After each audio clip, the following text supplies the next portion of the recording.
State பேங்க்கான debit கார்டை எப்படி YONO SBI app மூலியமாக அப்ளை பண்றது அப்படிங்கறத பத்தி தான் டீடைலா அந்த வீடியோல பார்க்க போறோம். வீடியோ ஃபுல்லா பாத்தீங்கன்னா எப்படின்ற டீடைல்ஸ் கம்ப்ளீட்டா தெரிஞ்சுக்கலாம். வீடியோக்குள்ள போலாம்.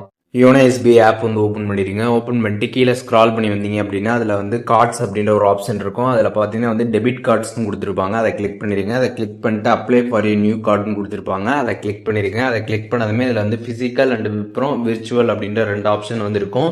இதில் விர்ச்சுவல் நீங்கள் கிளிக் பண்ணுறீங்க அப்படின்னா உங்களுக்கு கார்டு பார்த்தீங்கன்னா உங்களோட அட்ரஸ்க்குலாம் டெலிவர் ஆகாது. அது விர்ச்சுவலாக பார்த்தீங்கன்னா கிரியேட் ஆகிடும். உங்களுக்கு ஆப்பில் கார்டு ஷோ ஆகும்.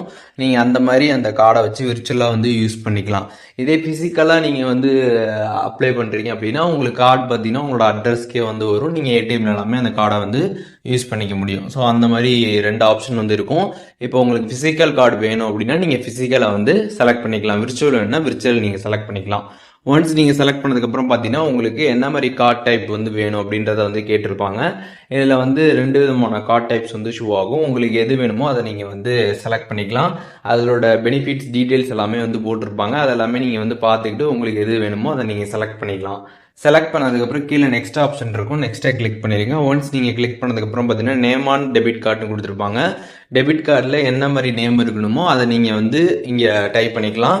அண்ட் அதுக்கப்புறம் செலக்ட் ப்ரிஃபர்டு நெட்வொர்க் கொடுத்துருப்பாங்க. இதில் 3 நெட்வொர்க் இருக்கும். இதில் எது வேணுமோ அதை நீங்கள் செலக்ட் பண்ணிக்கலாம். செலக்ட் பண்ணிட்டு அதுக்கப்புறம் உங்களோட அட்ரஸ் எல்லாமே கொடுத்துருப்பாங்க. அதெல்லாமே நீங்கள் செக் பண்ணிக்கணும். ஃபிசிக்கல் கார்டு நீங்கள் அப்ளை பண்ணுற மாதிரி இருந்தீங்கன்னா அட்ரஸ் எல்லாமே கரெக்டாக செக் பண்ணிக்கோங்க. செக் பண்ணிவிட்டு அதுக்கப்புறம் கீழே பார்த்தீங்கன்னா ஒரு டேர்ம்ஸ் அண்ட் கண்டிஷன் அக்செப்ட் பண்ணுறதுக்கான ஒரு செக் பாக்ஸ் இருக்கும். அதை நீங்கள் டிக் பண்ணிட்டு ப்ரொசீட் கொடுக்குற மாதிரி இருக்கும். இப்போ இதில் நீங்கள் என்ன அட்ரஸ் கொடுத்துருக்கீங்களோ அந்த அட்ரஸ்க்கு தான் பார்த்தீங்கன்னா கார்டு டெலிவரி ஆகும். அதனால் அட்ரஸ் எல்லாமே கரெக்டாக இருக்கா அப்படின்றத செக் பண்ணிவிட்டு நீங்கள் ப்ரொசீட் கொடுத்துருங்க. கொடுத்ததுக்கப்புறம் பார்த்தீங்கன்னா உங்களோட மொபைல் நம்பருக்கு ஓடிபி வரும். அதை என்ட்ரு பண்ணிட்டு சப்மிட் கொடுத்துருங்க. அதுக்கப்புறம் பார்த்தீங்கன்னா கங்க்ராச்சுலேஷன்ஸ் அப்படின்ற மாதிரி வந்துடும். இந்த மாதிரி வந்ததுக்கப்புறம் ஒரு ரெஃபரன்ஸ் நம்பருமே பார்த்தீங்கன்னா உங்களுக்கு ஷோ ஆகும். அதை நீங்கள் நோட் பண்ணி வச்சுக்கோங்க. இப்போ இந்த மாதிரி நம்ம டெபிட் கார்டு அப்ளை பண்ணதுக்கப்புறம் எப்போ நமக்கு ரிசீவ் ஆகும் அப்படின்னு பார்த்தோம்னா உங்களுக்கு ஒரு 7 to 10 டேஸ்க்குள்ளே பார்த்தீங்கன்னா உங்களுக்கு வீட்டுக்கு கார்டை கொடுத்துருவாங்க. போஸ்ட்டில் வந்துடும். அப்படி 7 to 10 டேஸில் வரல, ரொம்ப லேட் ஆகிட்டு இருக்கு அப்படின்னா நீங்கள் உங்களோட பிரான்ச்சை நீங்கள் விசிட் பண்ணி இந்த மாதிரி நான் கார்டு அப்ளை பண்ணால் இன்னும் வரல அப்படின்ற மாதிரி நீங்கள் அங்கே கேட்டிங்க அப்படின்னா அதற்கான டீட்டெயில்ஸ் சொல்லுவாங்க. அதுக்கப்புறம் நீங்கள் கார்டை வாங்கிக்க முடியும். அண்ட் இந்த மாதிரி நீங்கள் அப்ளை பண்ணதுமே பார்த்தீங்கன்னா உங்களுக்கு இந்த மாதிரி யோனோ எஸ்பிஐ ஆப்லேருந்து உங்களுக்கு எஸ்எம்எஸும் வந்துடும். நீங்கள் அதையும் செக் பண்ணி பார்த்துக்கலாம்.